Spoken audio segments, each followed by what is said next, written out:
আল্লাহ বলছে যখন তোমরা জুলুম করতে করতে জুলুমের সীমা ছাড়িয়ে ফেলবা, তখন আমি আল্লাহ রব্বুল আলামিন তোমাদেরকে কোনো সময় দান করব না। তার উজ্জ্বল দৃষ্টান্ত 5 আগস্টের দিন 15:45 মিনিট সময় চেয়েছিল, তাও বাংলার জনগণের ভয়ে আমাদের দেশের সেনাবাহিনীর প্রধান যিনি বলতেছেন আপনি যদি দেশ ত্যাগ না করেন আপনাকে আমরা আর প্রোটেকশন দিতে পারবো না। আল্লাহ বলে আমি সময় দিয়েছিলাম, অনেক জুলুম করেছো, জুলুমের শিকার যখন স্বীকৃতি পেয়ে জনগণ যখন একত্রিত হয়ে যখন জনগণ রাজপথে নেমেছে, পালানোর জায়গা খুঁজে পায়নি। কথা বলেন ঠিক না বেঠিক? আমাদের কোরআনের পাখি আল্লামা যতগুলি কথা বলেছে তার অধিকাংশ কথা আল্লাহ রব্বুল আলামিন যেন আমাদেরকে এখন দেখিয়ে দিয়েছে। জোরে বলেন আল্লাহু আকবার। ব্যারিস্টার সুমন নাম শুনেছেন? কয়দিন মনে হচ্ছে মানবতার ফেরিওয়ালা। কথা বলেন না কেন? মনে হচ্ছে মানবতার ফেরিওয়ালা, কিন্তু খেয়াল করে দেখলাম ও মানবতার ফেরিওয়ালা না, মানবতার ও হচ্ছে শয়তানের ফেরিওয়ালা। কথা কোন ঠিক কিনা? এই ব্যারিস্টার সুমন এক সময় আল্লামা দেলওয়ার হোসেন সাইদি রহমতুল্লাহ আলাইয়ের বিরুদ্ধে কথা বলেছিল। আল্লামা একটা কথা বলেছিল, আমাকে যারা রাজাকার বলে গালি দেয় তারা অবৈধ সন্তান। এই বাক্য আপনারা শুনেন নাই? বিশ্ব নবী সাল্লাল্লাহু আলাইহি সাল্লাম আজ থেকে 1500 বছর আগে যা বলেছেন তার একটা প্রতিফলন আল্লামা দেলওয়ার হোসেন সাইদি রহমতুল্লাহ আলাই নিজের সন্তানের জানাজায় দাঁড়িয়ে সন্তানের কবরের মাটি ধরে বলেছিল, আমি রাজাকার নই, আমাকে যারা রাজাকার বলে গালি দেয় তারা অবৈধ পিতৃহীন। কথা বলেন ঠিক না বেঠিক? আমার কাছে ভিডিও ফুটেজ আছে। এই ব্যারিস্টার সুমন আল্লামাকে রাজাকার বলে গালি দিয়েছিল। সময়ের ব্যবধানে আল্লাহ রব্বুল আলামিন তাকে মানুষের সামনে নিজে মুখে স্বীকৃতি দান করেছে যে আমি অবৈধ রাজাকার, আমি অবৈধ জারদ সন্তান। নিজে আমার কাছে ভিডিও আছে, বলছে আমাকে রাজাকার আমাকে অবৈধ বলে গালি দেওয়া হচ্ছে। অবৈধ বলে এমনি গালি দেওয়া হয় নাই, তুমি কোরআনের পাখিকে গালি দিয়েছো, এজন্য আল্লাহ তোমাকে দুনিয়ায় নাস্তে নাবুদ করেছে। কথা বলেন ঠিক না বেঠিক? সম্মানিত ভাইয়েরা আমার, তোমরা আল্লামাকে 14 আগস্টের ভিতরে শোক দিবসের তোমরা বলেছিলে তোমাদের শোক তোমাদের অন্তর থেকে চোখের পানি সরাবো না। আল্লাহ রব্বুল আলামিন 1 বছরের ব্যবধানে 14-15 আগস্ট আসার আগে আল্লাহ আরেকটা বিজয় এই আগস্ট মাসেই দান করলো। জোরে একবার বলেন আল্লাহু আকবার। আমার মনে হচ্ছে আগস্ট মাস মানে 14 দলের জন্য একটা বিশাল দুঃখের মাস। ঠিক না বে ঠিক বলেন? ঠিক না বে ঠিক বলেন? 15 তারিখ তাদের পিতা মারা গেল। কথা বলেন না কেন? আবার 5 আগস্টের মধ্যে দেশ ছাড়া লাগলো। এমন এক কাজ করলো যে দেশের দলের নাম পর্যন্ত মানুষ নিতে ভয় পায়। কথা বলেন ঠিক না বেঠিক? জোরে বলেন ঠিক না বেঠিক? আমরা কাউকে ভয় পাই না, আমরা ভয় পাই কাকে? আমরা ভয় পাই কাকে? আল্লাহ ছাড়া আমরা কাউকে ভয়। জুলুম যারা করবে আল্লাহ তাআলা দুনিয়ার মধ্যে তাদেরকে শাস্তি দেবে। জুলুম করা যাবে। আল্লাহ রাব্বুল আলামিন বলেন, ইন্নাল্লাহা লা ইয়াযলিমু মিসকালা যাররা। আমি আল্লাহ রাব্বুল আলামিন আমার উপরে নিজের উপরে জুলুমকে হারাম করে ফেলেছি। ও মুসলমান, বুঝে থাকলে জবাব দেন, এই কথা কার? জোরে বলেন। আল্লাহ নিজে বলছে, ইন্নাল্লাহা, নিশ্চয় আমি আল্লাহ, লা ইয়াযলিমু মিসকালা যাররা, আমি আল্লাহ কারো উপরে জুলুম করব না। জুলুম করা আমি আল্লাহর উপরে হারাম করে দিয়েছি। যারা জুলুম করবে এরা কোশ্চিনকালেও জান্নাতে প্রবেশ করতে পারবে না। নিরপরাধ মানুষকে যারা জেলখানার মধ্যে ঢুকা দেয়, আয়না ঘর তৈরি করে অসংখ্য মায়ের বুককে যারা খালি করে, এরা কোশ্চিনকালেও ভালো মানুষ হতে পারে না। এরাই আমাদের সমাজে জুলুমকারী। কথা বলেন ঠিক কিনা? মুসলমান ভাইরা রে আমার, আল্লাহ রব্বুল আলামিন বিশ্ববাসীকে যেন সান্ত্বনা দেয়। বিশ্ব নবীকে আল্লাহ রব্বুল আলামিন দেখিয়েছে, নবীজি তোমাকে যেই কারণে দেশ ছাড়তে হয়েছিল, তুমি যেই কারণে দেশ ছেড়ে মদিনা ভূখণ্ডের মধ্যে চলে গিয়েছিলা, নবী মূসা যে কারণে দেশ ছেড়ে চলে যাওয়া লেগেছিল, নবী মূসাকে মার্ডার কেসের আসামি বানায় দেওয়া হয়েছিল, নবী ইউসুফ আলাইহিস সালাতু ওয়াস সালামকে শেষ পর্যন্ত জেলখানায় যাওয়া লেগেছিল। কথা বলেন ঠিক কিনা? হযরত ইব্রাহিম আলাইহিস সালাতু ওয়াস সালামকে অগ্নিকুণ্ডের মধ্যে নিক্ষেপ হতে হয়েছিল। ও মুসলমান, ইতিহাস ভুলে গেলে চলবে না। অনেক ব্যক্তি মনে করে আমরা অপরাধ করি, এজন্য মনে হয় জেলখানায় যাই। কিন্তু জিজ্ঞাসা করতে চাই, নবী ইউসুফ আলাইহিস সালাতু ওয়াস সালামের কোনো অপরাধ ছিল? জোরে বলেন না কেন? ভয় পাচ্ছেন নাকি? বলেন না, নবী ইউসুফের কোনো অপরাধ ছিল? তারপরেও জেলখানায় যাওয়া লেগেছিল। আল্লাহ রাব্বুল আলামিন বলেন, পয়গম্বর উম্মতকে জানায়া দেন, উম্মতকে আপনি বুঝায়া দেন, আল্লাহ রাব্বুল আলামিন যুগে যুগে নবী এবং রাসূলকে দিয়ে দুনিয়ার মানুষদেরকে একটা শিক্ষা দান করেছে। শিক্ষাটা হলো এই, নবী রাসূলরা পর্যন্ত যদি জেলখানায় যাইতে হয়, নবী রাসূলরা পর্যন্ত যদি জিনের জন্য জীবন দেওয়া লাগে, আপনার আমার জীবনটা দেওয়াও ফরজ। কথা বলেন ঠিক না বেঠিক? এজন্য ইসলামী আন্দোলন করতে গিয়ে জেল জুলুম ফাঁসির মঞ্চ যদি যাওয়া লাগে তবু আমরা যাব, কিন্তু বাতিলের কাছে মাথা নত করব না। কথা বলেন ঠিক কি না? মুমিন তো কখনো মাথা নত করে না, আসুক না যত বাধা বিপদ। ঠিক না বেঠিক? আসুক না যত ঝড় যতই বিপদ, চলতে হবে সে তো নিয়েছি শপথ। শপথ নিয়েছি কি নাইনি? আসুক না যত বাধা যতই বিপদ, চলতে হবে সে তো নিয়েছি শপথ।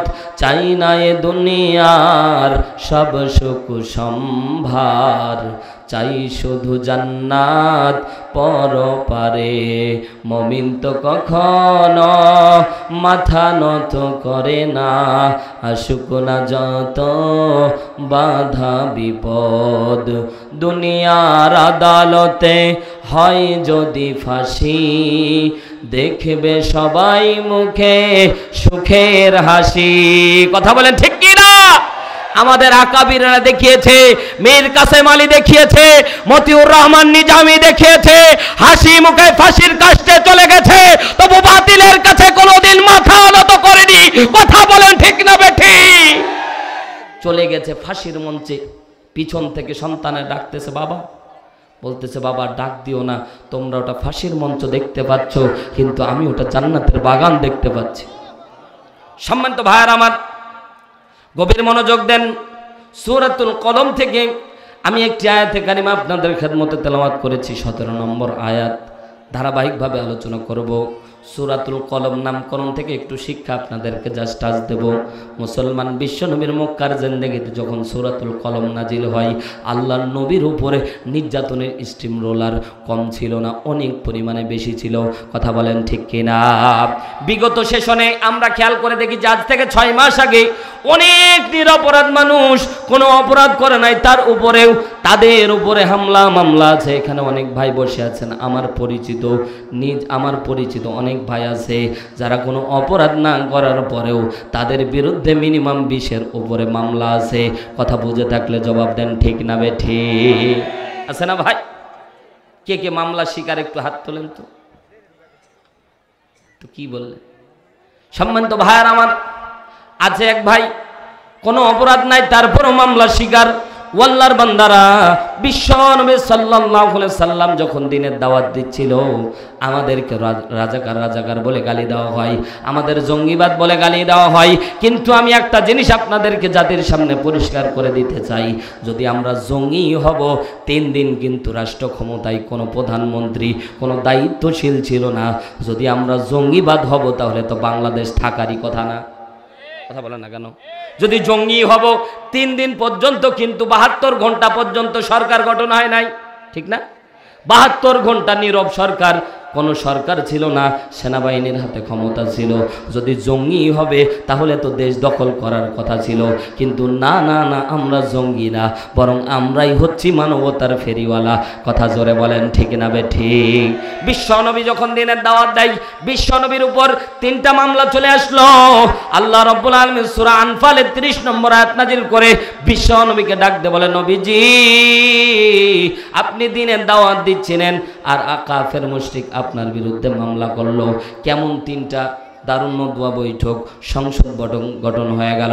দারুণ নদওয়া বৈঠকে 3টা তারা সিদ্ধান্ত পাশ করলো। আল্লাহর বান্দারা বর্তমান সময়ে আলেম ওলামাকে মারার জন্য যেমন ট্রাইব্যুনাল গঠন করা হয়েছিল, আমাদের মুফতি আমির হামজা ভাই গত কিছুদিন আগে পুরা সব মামলা থেকে খারিজ হয়েছে। কিন্তু যখন এই বর্তমান সময়ে মামলা নিয়ে যখন গিয়েছিল, তখন যিনি বিচারপতি ছিল তিনি বলে এই মামলার কোনো মালি নাই, কি বিচার করব, সব খালাস। সুবহানাল্লাহ বলে।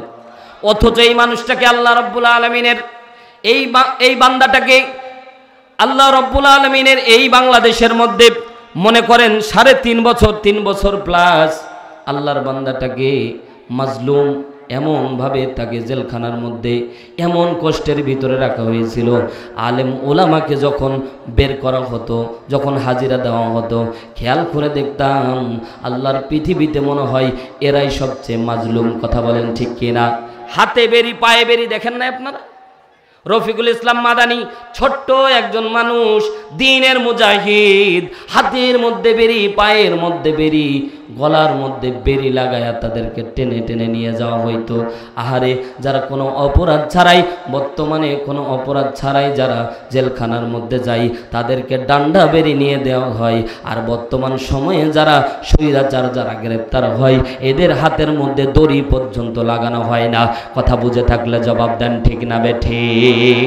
তার মানে বোঝা গেল তোমরা আলেমদেরকে অন্য চোখে দেখো, আলেমদেরকে তোমরা যা মনে করো না কেন, আমার আল্লাহর পক্ষ থেকে সবচেয়ে মাহবুব বান্দা হচ্ছে আলেম। জোরে একবার বলেন আল্লাহু আকবার। আল্লাহ রাব্বুল আলামিন বিশ্ব নবীকে জানায় দিলেন, ওয়া ইদ ইয়ামকুরু বিকাল্লাযীনা কাফারু লিয়ুসবিতুকা আও ইয়াকতুলুকা আও ইউখরিজুকা ওয়া ইয়ামকুরুনা ওয়া ইয়ামকুরুল্লাহ